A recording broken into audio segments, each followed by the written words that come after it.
Hey guys, Britt here. Welcome back. Today we're going to talk about, are we in the last days? Is Jesus going to return soon? And the answer I would say is absolutely yes. And today I'm going to reveal what I believe is evidence that we are in those times. And based on Jesus' words, his return is very near. We are in the season of the Lord's return. So before I pull up what I'm about to pull up, I just want to give you ample warning. If you have small children in the room, if it's something that you may not want to hear, you should probably pause this now, come back to it later, or just turn it off, whatever you may need to do, because the article that I'm about to show you is, it's unlike anything I've ever thought I would read in an article. But I just want to give you that sufficient warning before I pull it up. So here we go. Let's take a look at this article right here. This is about a year old. It's from the UK Daily Star. And I'm going to read the title of this. It says, Sex Robot Customers Demand Angel Model with Wings and Groundbreaking AI.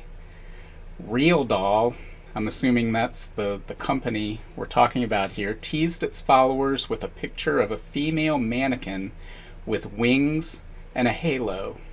The company produces a range of its robots, some of which have incredible capabilities. Now, I'm going to remove this from the screen. If you want to read the rest of this article, I'm sure you can put the title into a search engine and read more about it. Typically, I try to go a little bit further into the article because headlines can be deceiving. But trust me in this case that the headline is not deceiving. What we read is what the rest of the article goes on to say. And so you might ask, well, that's very odd and says a lot about our world, but how is this evidence that we live in the time that Jesus said we would be living in right before he comes back? And that's a great question. So we're going to go look at what Jesus said. I'm pulling up Luke chapter 17, verses 26 through 29. In this situation, the disciples are asking Jesus, they're saying, what's the sign of the coming of your kingdom, and when are you going to return? And this is part of the answer that he gives them. He says, when the Son of Man returns, it will be like it was in the days of Noah. In those days, the people enjoyed banquets and parties and weddings right up to the time Noah entered his boat and the flood came and destroyed them all. In other words, judgment through the flood was going to come upon the whole world any day. And they didn't know it. They went about their business. They had these parties, banquets, weddings. They had no idea that judgment was coming upon them. Then Jesus says, and the world will be as it was in the days of Lot. People went about their daily business, eating and drinking, buying and selling, farming and building, until the morning Lot left Sodom. Then fire and burning sulfur rained down from heaven and destroyed them all.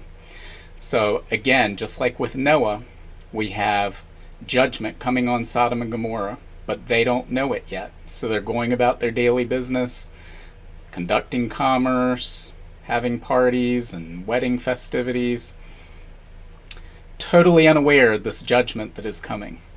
And so what Jesus is saying is right up until the time of his coming, that's what the world's going to be like, and it will be like it was in Noah's day, and it will be like it was in Lot's day.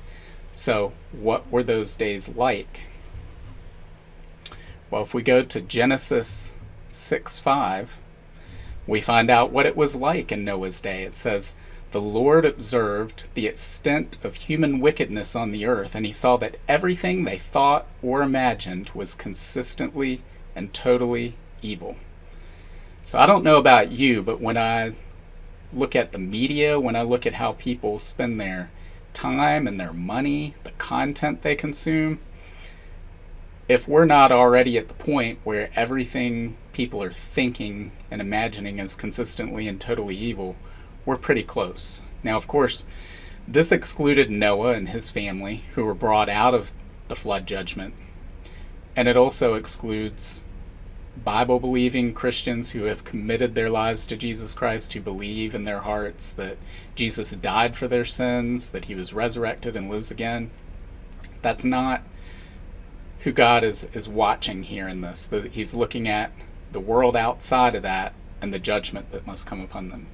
So next we're going to look at what was the world like in the days of Lot. And we find that out in Genesis 19. I'm going to read verses 1 through 5. That says, "That evening the two angels came to the entrance of the city of Sodom. Lot was sitting there, and when he saw them, he stood up to meet them. Then he welcomed them and bowed his face to the ground. 'My lords,' he said, 'come to my home to wash your feet and be my guest for the night. You may then get up early in the morning and be on your way again.' 'Oh no,' they replied, 'we'll just spend the night out here in the city square.' But Lot insisted, so at last they went home with him. Lot prepared a feast for them, complete with fresh bread made without yeast, and they ate. But before they retired for the night, all the men of Sodom, young and old, came from all over the city and surrounded the house. They shouted to Lot, 'Where are the men who came to spend the night with you? Bring them out to us so we can have sex with them.'" Now, that's what the world was like in the days of Lot. And what is the world like that we live in now? We see this article, right? We see that the people of the world, at least some of them anyway, according to this article, desire to have sexual relations with angels. And so when Jesus was asked about this time, he said,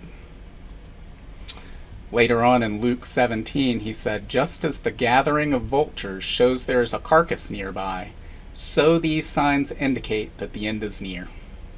Right? So when we see these things happening, when we see these evil thoughts taking place in people's minds, when we see the depravity of the human race reaching the degree it has had, and this article, I believe, is evidence that we have reached that point, then Jesus says that's a sign that indicates the end is near. So, what do you think? Leave your comments below. I think that, we really need to consider what this means and how we prepare for this, because are you prepared for this? Are you prepared for God's judgment? Because it says, God sent his judgment on the world through the flood in Noah's time. And he sent his judgment on Sodom and Gomorrah in Lot's time. And he's going to send his judgment on the world in our time. It's going to be called the tribulation. And just as God took Noah and his family into the ark and out of the judgment of the flood and saved them, and just as he took Lot and his family out of Sodom and Gomorrah before they were destroyed and saved them, he is going to bring his church out of this world before this world is judged through the time of great testing that comes upon the whole world, the tribulation. So the question you need to ask yourself today is, am I prepared for that? Do I know Jesus? Have I asked for forgiveness of my sins? Do I believe in my heart that Jesus died on the cross for my sins, that he spilled his blood for me, that he was resurrected and raised again, and he lives today and is in heaven preparing a place for me? That's the most important question that you can ask yourself today, because all the signs indicate God's judgment is coming upon the world. Jesus is coming back. So guys, like this, share this, leave your comments below, and God willing, we'll talk again. Bye. If you want to learn more about the end times and Bible prophecy, make sure to sign up for my free monthly newsletter and get your copy of my free ebook, 7 Signs of the End Times. Just follow the link in the description to get your free book. Also, make sure to check out all of my books. Just look up Britt on Amazon, Barnes & Noble, Apple iBooks, Google Books, Kobo, or anywhere books are sold.